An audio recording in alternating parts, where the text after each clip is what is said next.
Everyone, this is me Sonia और आज इस वीडियो में हम डिस्कस करेंगे पैराथायरॉयड ग्लैंड के डिसऑर्डर्स के बारे में।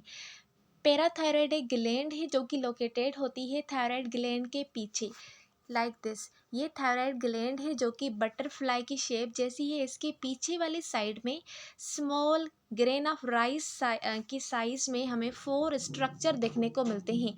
ये 4 स्ट्रक्चर पैराथायरॉयड ग्लैंड हैं जो कि थायराइड ग्लैंड के पीछे लोकेटेड है। अब इसके फंक्शंस की बात करें पैराथायरॉयड ग्लैंड के, तो पैराथायरॉयड ग्लैंड पैराथायरॉयड हार्मोन को प्रोड्यूस और सीक्रेट करती है और ये पैराथायरॉयड हार्मोन बॉडी में और ब्लड में कैल्शियम की लेवल को मेंटेन करता है। तो इसीलिए हम पैराथायरॉयड ग्लैंड को की रेगुलेटर ऑफ कैल्शियम होम्योस्टेसिस भी बोलते हैं। अब यहाँ पर जो एक्टिविटी है पैराथायरॉयड ग्लैंड की वो कंट्रोल होती है by level of free ionize calcium in the blood, not any tropic hormone. क्योंकि हमने सारी ग्लैंड्स में डिस्कस किया था, सब ग्लैंड्स को मैसेज देने के लिए कोई दूसरा हार्मोन आता है। जैसे थायराइड ग्लैंड को अगर हमने बोलना है कि थायराइड हार्मोन को प्रोड्यूस करे तो उसके लिए पिट्यूटरी ग्लैंड से थायराइड स्टिमुलेटिंग हार्मोन आएगा, वो जाकर थायराइड ग्लैंड को स्टिमुलेट करेगा। उसके रिजल्ट में थायराइड ग्लैंड अपने हार्मोन्स को बनाएगी। लेकिन पैराथायराइड ग्लैंड में ऐसा कोई ट्रोपिक हार्मोन नहीं आता उसको स्टिमुलेट करने के लिए, बल्कि उसको कौन स्टिमुलेट करता है, जब बॉडी में ब्लड में कैल्शियम की लेवल, जो फ्री आयोनाइज कैल्शियम है, अगर उसकी लेवल डिक्रीज हो जाए तो वो जाकर स्टिमुलेट करती है पैराथायरॉयड ग्लैंड को कि बॉडी में कैल्शियम लेवल डिक्रीज हो गई है, अब जाकर इसको आपने मेंटेन करना है। तो उसके रिजल्ट में पैराथायरॉयड हार्मोन रिलीज होता है और वो पैराथायरॉयड हार्मोन क्या करता है, जाकर मज़ीद इंक्रीज करता है रीएब्जॉर्प्शन ऑफ कैल्शियम को। अब वो किस तरह से करता है, ये बोन्स से करता है।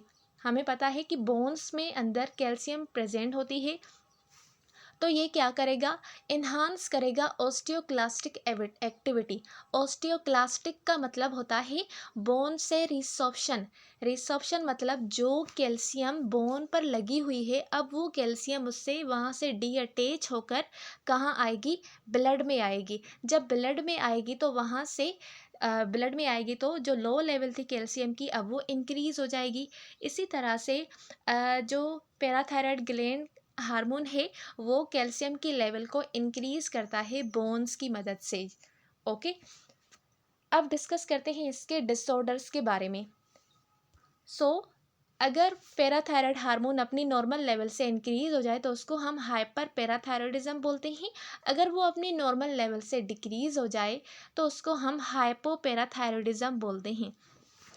तो पहले हम डिस्कस करते हैं हाइपर पैराथायरॉयडिज्म को।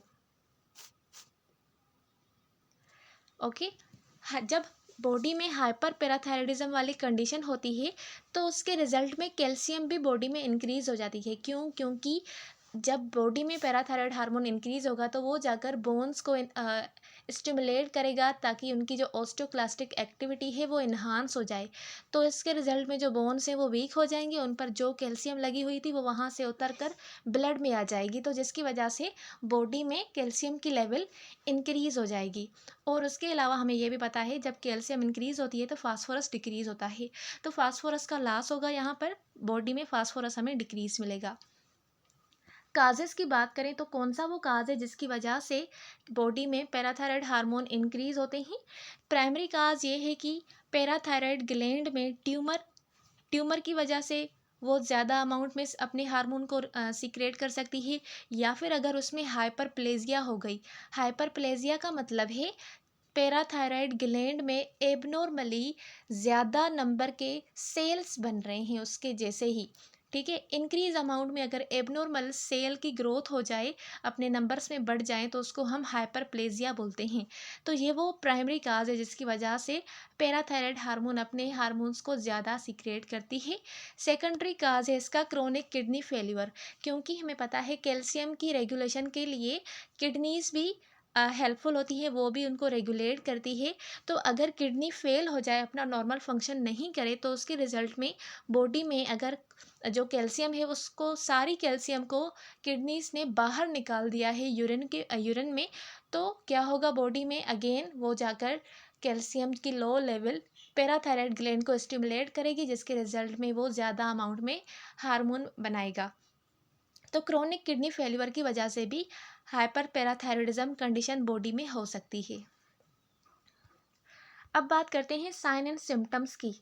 तो पहले तो इसकी साइन है स्टोन्स। किडनी में स्टोन्स की फॉर्मेशन हो सकती है और वो स्टोन्स कैल्शियम के हो सकते हैं, क्योंकि पैराथायराइड हार्मोन जब इंक्रीज होगा तो कैल्शियम भी इंक्रीज होगी, कैल्शियम इंक्रीज होगी तो वो कहाँ जाएगी, किडनी ने उसको बाहर निकालना है। जब वो किडनीज के पास जाएगी तो वहाँ पर वो स्टोर हो जाएगी, स्टोर होकर वहाँ पर वो स्टोन बना देगी, जिसको हम किडनी स्टोन बोलते हैं। तो पहले तो ये स्टोन बनेंगे। देन बात करते हैं बोन्स की। अब बोन्स को भी यहाँ पर बहुत बड़ा मसला होता है, क्योंकि उनकी जो स्ट्रेंथ के लिए उनको कैल्शियम दी गई थी वो अब उनसे छीन दी गई है, उससे वापस ले ली गई है, जिसकी वजह से बोन बेचारे रो रहे हैं कि हम कमज़ोर हो गए हैं। तो स्केलेटल पेन होगा, यानी बोन्स में पेन होगा। पेन क्यों होगा? क्योंकि वो अब वीक हो गए हैं, उनमें इतनी ज़्यादा कैल्शियम नहीं है।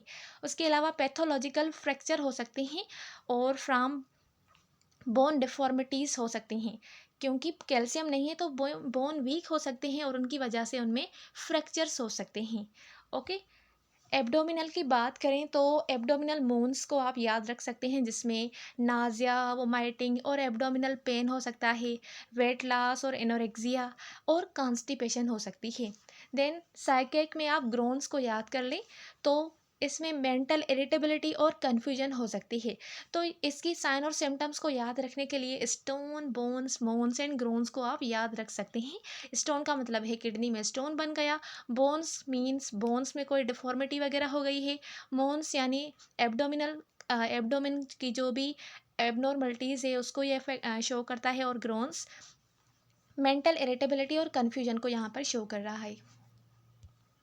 ट्रीटमेंट की बात करें तो किस तरह से हम इसको ट्रीट कर सकते हैं, तो पहले तो है ये सर्जिकल, जिसको हम बोल रहे हैं पैराथायरॉयडेक्टोमी, जिसमें हम पैराथायरॉयड ग्लैंड जो एबनॉर्मल हो गई है या फिर उसमें ट्यूमर हो गया है तो उसको हम बाहर निकालेंगे।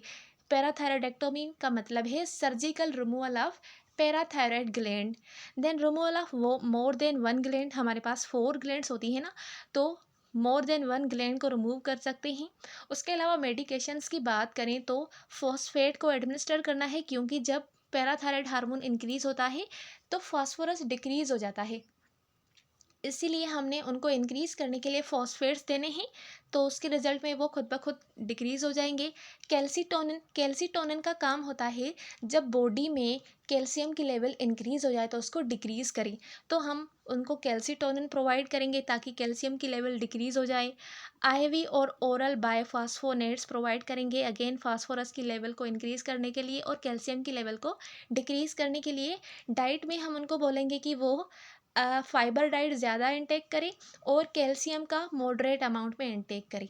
तो ये ट्रीटमेंट थी हाइपर पैराथायरॉयडिज्म के लिए।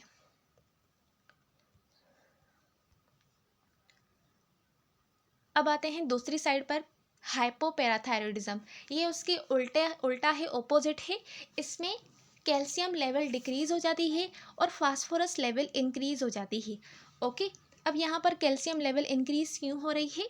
क्योंकि जहाँ यहाँ पर जो पैराथायरॉयड हार्मोन है वो रिलीज़ नहीं हो रहा ज़्यादा अमाउंट में, वो बहुत कम रिलीज़ हो रहा है, जिसकी वजह से कैल्शियम डिक्रीज हो रही है। ओके। और फास्फोरस इंक्रीज हो रहा है। इसके काजेज़ की बात करें तो it can occur due to accidental removal of parathyroid gland. अगर आप कोई नेक में कोई सर्जरी कर रहे हैं तो एक्सीडेंटली अगर पैराथायरॉयड ग्लैंड का रिमूवल हो गया है तो उसकी वजह से पैराथायरॉयड हार्मोन की फॉर्मेशन डिक्रीज हो सकती है। थायरॉयडेक्टोमी, अगर थायराइड ग्लैंड को रिमूव किया हुआ है तो उसकी वजह से पैराथायरॉयडेक्टोमी यानी सर्जिकली आपने पैराथायरॉयड ग्लैंड को अगर रिमूव किया है तो फिर भी जो पैराथायरॉयड हार्मोन की सिक्रेशन है वो भी डिक्रीज हो जाएगी, और रेडियल नेक डायसेक्शन की वजह से भी डिक्रीज हो सकते हैं। देन जेनेटिक प्रीडिस्पोजिशन की वजह से जो हार्मोन्स है वो लो लेवल में हो सकते हैं। एक्सपोजर टू रेडिएशंस, अगर कोई थायराइड का मसला है तो रेडिएशंस के साथ उसको एक्सपोजर किया जाता है तो उसकी वजह से हो सकता है। And magnesium depletion, magnesium depletion यानी मैग्नीशियम की लेवल बॉडी में डिक्रीज हो जाए। हमें पता है कि कैल्शियम और मैग्नीशियम डायरेक्टली प्रोपोर्शनल होते हैं। जब कैल्शियम इंक्रीज होगा तो मैग्नीशियम भी इंक्रीज होगा, जब मैग्नीशियम डिक्रीज होगा तो कैल्शियम भी डिक्रीज होगा। तो जब इस मैग्नीशियम डिप्लीशन होती है तो उसकी वजह से भी बॉडी में कैल्शियम डिक्रीज हो जाती है और हाइपोपैराथायरॉयडिज्म कंडीशन अगर होती है। साइन और सिम्टम्स की बात करें तो हाइपोपैराथायरॉयडिज्म वाले पेशेंट्स में नंबनेस और टिंगलिंग जैसी साइंस और सिम्टम्स मिलती है। मसल्स क्रैम्प्स मिलते हैं। टेटानी यानी मसल स्पाजम्स। हाइपोटेंशन, उनका जो ब्लड प्रेशर है वो डिक्रीज होता है। एनजाइटी, इरिटेबिलिटी और डिप्रेशन फील करते हैं वो। उसके अलावा कुछ और साइन है जो कि सेम होती है एज हाइपोकैल्सीमिया में। तो यहाँ पर जो कैल्शियम लेवल है वो डिक्रीज हो रही है। तो यहाँ पर इसको चेक करने के लिए दो साइंस हैं जो कि इंडिकेट करती है हाइपोकैल्सीमिया को।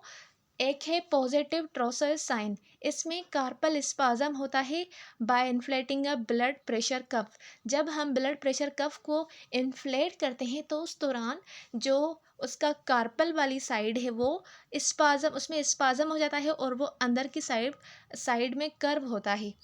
ओके, तो इसको हम पॉजिटिव टार्सो साइन बोलते हैं जो कि डिक्रीज लेवल ऑफ कैल्शियम की वजह से होती है। दूसरी है चॉपस्टिक साइन।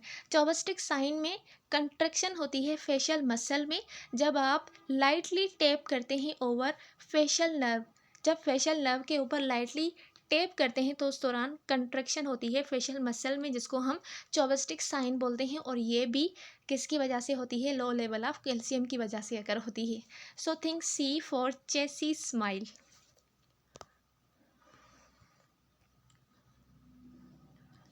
ट्रीटमेंट की बात करें तो इसमें कैल्शियम डिक्रीज़ है। तो कैल्शियम को इंक्रीज़ करने के लिए हम इनको आईवी कैल्शियम प्रोवाइड करेंगे intravenously. Phosphorus binding drugs provide करेंगे। फास्फोरस बाइंडिंग ड्रग्स का काम होता है कि फास्फोरस से वो बाइंड होकर उसको बॉडी से बाहर निकाल दें। और डाइट में हम उनको कहेंगे कैल्शियम ज़्यादा लें और फास्फोरस कम लें। Okay, so this was the treatment of hypoparathyroidism. I hope कि आपको आज की वीडियो क्लियर हुई होगी। मिलते हैं अगले वीडियो में, तब तक के लिए अल्लाह हाफिज़।